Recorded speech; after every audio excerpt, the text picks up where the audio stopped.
പിണറായി വിജയനു ശേഷം കേരളത്തിന്റെ അടുത്ത മുഖ്യമന്ത്രിയായി ചുമതലയേൽക്കുകയാണ് മുൻ പ്രതിപക്ഷ നേതാവ് വി ഡി സതീശൻ. എറണാകുളത്തെ വിദ്യാർത്ഥി നേതാവിൽ നിന്ന് പറവൂരിൽ 6 തവണ MLA ആയ രാഷ്ട്രീയ യാത്ര പിന്നീട് പിണറായി സർക്കാരിലെ പ്രതിപക്ഷ നേതാവെന്ന നിലയിൽ എത്തിച്ചേരുന്നതിനൊടുവിലാണ് മുഖ്യമന്ത്രി കസേരയിൽ എത്തി നിൽക്കുന്നത്. 61 വയസ്സിൽ കേരളത്തിന്റെ മുഖ്യമന്ത്രി പദവിയിലെത്തിയ വടശ്ശേരി ദാമോദരൻ സതീശൻ എന്ന വി ഡി സതീശന്റെ രാഷ്ട്രീയ ജീവിതം എളുപ്പമുള്ളതായിരുന്നില്ല.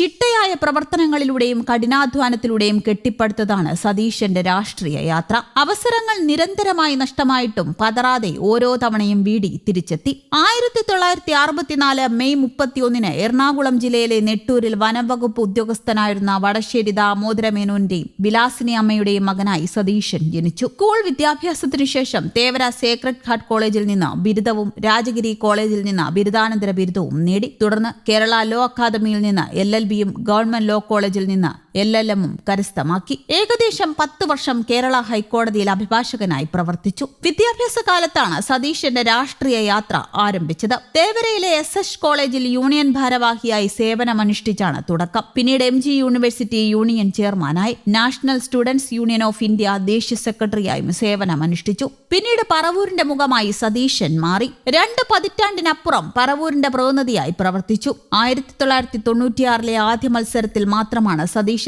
പറവൂരിൽ തോൽവി അറിഞ്ഞത്. CPIയുടെ P രാജുവാണ് തോൽപ്പിച്ചത്. 2001 P രാജുവിനെ തോൽപ്പിച്ച് സതീശൻ ആദ്യ ജയം സ്വന്തമാക്കി. 2011 CPI നേതാവ് പന്ന്യൻ രവീന്ദ്രനെ 11,349 വോട്ടിന് തോൽപ്പിച്ചു. 2016 PK വാസുദേവൻ നായരുടെ മകൾ ശാരദാ മോഹനെ 20,634 വോട്ടിനും തോൽപ്പിച്ചു. 2021 MT നിക്സണെ തോൽപ്പിച്ചപ്പോൾ ഭൂരിപക്ഷം 22,000 വോട്ടായി. 2026 വി ഡി സതീശൻ തന്നെ പറവൂരിന്റെ ജേതാവായി. 20,600 വോട്ടുകളുടെ ഭൂരിപക്ഷത്തിലാണ് ഇത്തവണ സതീശൻ വിജയിച്ചത്. കഴിഞ്ഞ 30 വർഷം കൊണ്ട് പറവൂരിലെ വോട്ടർമാരിൽ ഭൂരിഭാഗം പേരെയും നേരിട്ടറിയാവുന്ന ജനപ്രതിനിധിയായി മാറാൻ സതീശന് കഴിഞ്ഞു. തുടർച്ചയായ 6 തവണ MLA ആയിട്ടും പാർട്ടിയിൽ പല അവസരങ്ങളിലും സതീശൻ തഴയപ്പെട്ടു. കപ്പിനും ചുണ്ടിനുമിടയിൽ പലതവണ അവസരങ്ങൾ നഷ്ടപ്പെട്ടിട്ടുള്ളതായി സതീശൻ തന്നെ സമ്മതിച്ചിട്ടുണ്ട്. KSU പ്രസിഡന്റ് സ്ഥാനം, യൂത്ത് കോൺഗ്രസ് പ്രസിഡന്റ് സ്ഥാനം, KPCC പ്രസിഡന്റ് സ്ഥാനം, 2011 മന്ത്രിസ്ഥാനം എന്നിവ ആ നഷ്ടാവസരങ്ങളിൽ ഉൾപ്പെടുന്നു. എന്നിട്ടും തളരാതെ അദ്ദേഹം പ്രവർത്തനം തുടർന്നു. കേരള നിയമസഭയുടെ പബ്ലിക് അക്കൌണ്ട്സ് കമ്മിറ്റിയുടെയും എസ്റ്റിമേറ്റ് കമ്മിറ്റിയുടെയും ചെയർമാനായും അദ്ദേഹം സേവനം അനുഷ്ഠിച്ചു.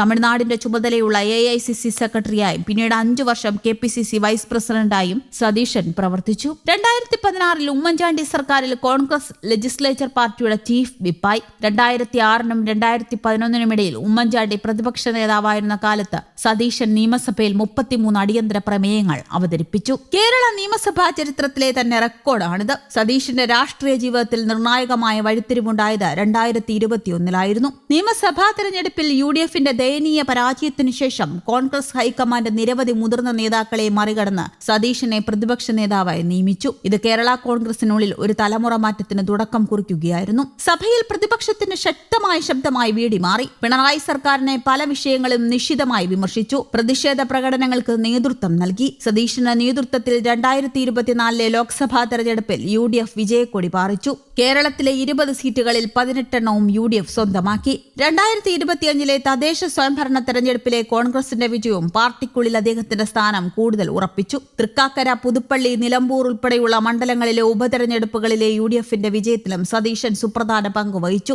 രാഷ്ട്രീയ പ്രവർത്തകന് പുറമെ മികച്ച പ്രകൃതി സംരക്ഷകൻ കൂടിയാണ് സതീശൻ. മാധവ് ഗാഡ്ഗിൽ കമ്മിറ്റിയെ പരസ്യമായി പിന്തുണച്ച അപൂർവം കോൺഗ്രസ് നേതാക്കളിൽ ഒരാളാണ് അദ്ദേഹം. അനധികൃത ഖോറി പ്രവർത്തനങ്ങൾക്കെതിരെയും ഭൂമി കൈയേറ്റങ്ങൾക്കെതിരെയും തുടർച്ചയായി ശബ്ദമുയർത്തി. നിരവധി വിവാദങ്ങളും സതീശനെ പിന്തുടർന്നു. പുനർജനി പദ്ധതി വിവാദമായിരുന്നു. ഇതിലേറ്റവും പ്രധാനപ്പെട്ടത് 2018 പ്രളയത്തിൽ പറവൂരിൽ വീട് നഷ്ടപ്പെട്ടവർക്കായുള്ള ഭവന പദ്ധതിയായിരുന്നു. നിയമവിരുദ്ധമായ വിദേശ ഫണ്ട് പിരിവ്, FCRA ലംഘനങ്ങൾ എന്നിവയാണ് അദ്ദേഹത്തിനെതിരെ ആരോപിക്കപ്പെട്ടത്. എന്നാൽ വിജിലൻസ് റിപ്പോർട്ട് അദ്ദേഹത്തെ പ്രധാന കുറ്റങ്ങളിൽ നിന്ന് ഒഴിവാക്കി. 2018 പ്രളയത്തിൽ എല്ലാം നഷ്ടപ്പെട്ടവർക്കായി നടപ്പാക്കിയ പുനർജനി പറവൂരിന് പുതുജീവൻ പദ്ധതി കേരളത്തിന് മാതൃകയായി. ആയിരക്കണക്കിന് പേർക്ക് സഹായം എത്തിച്ചു. 100 കണക്കിന് വീടുകളാണ് നിർമ്മിച്ചു നൽകിയത്. കർഷകർ, കൈത്തറി, കയർത്തൊഴിലാളികൾ, സ്വയം സംരംഭകർ, വ്യാപാരികൾ തുടങ്ങി എല്ലാ മേഖലയിലുള്ളവർക്കും പദ്ധതിയിൽ സഹായം നൽകി. പദ്ധതിയെക്കുറിച്ച് ഏറെ വിവാദങ്ങൾ ഉയർന്നെങ്കിലും അതിനെയെല്ലാം അതിജീവിച്ച പുനർജനി പദ്ധതി തുടർന്നു. ചൂരൽമല മുണ്ടക്കൈ ദുരന്തത്തിന്റെ ഇരകൾക്കായി കോൺഗ്രസ് സ്വരൂപിച്ച ഫണ്ട് തെരഞ്ഞെടുപ്പ് പ്രചാരണത്തിനായി വകമാറ്റിയെന്ന CPM നേതാക്കളുടെ ആരോപണമാണ് മറ്റൊരു പ്രധാന വിവാദം.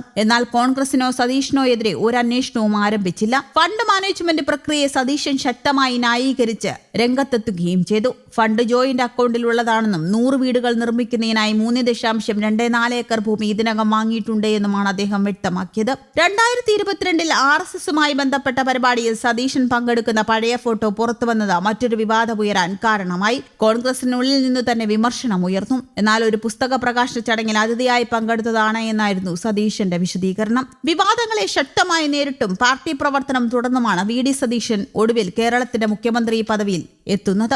ഒപ്പം പരിപൂർണ പിന്തുണ നൽകി ഭാര്യ ലക്ഷ്മിപ്രിയയും മകൾ ഉണ്ണിമായയും ഒപ്പമുണ്ട്. News desk Kerala Kaumudi.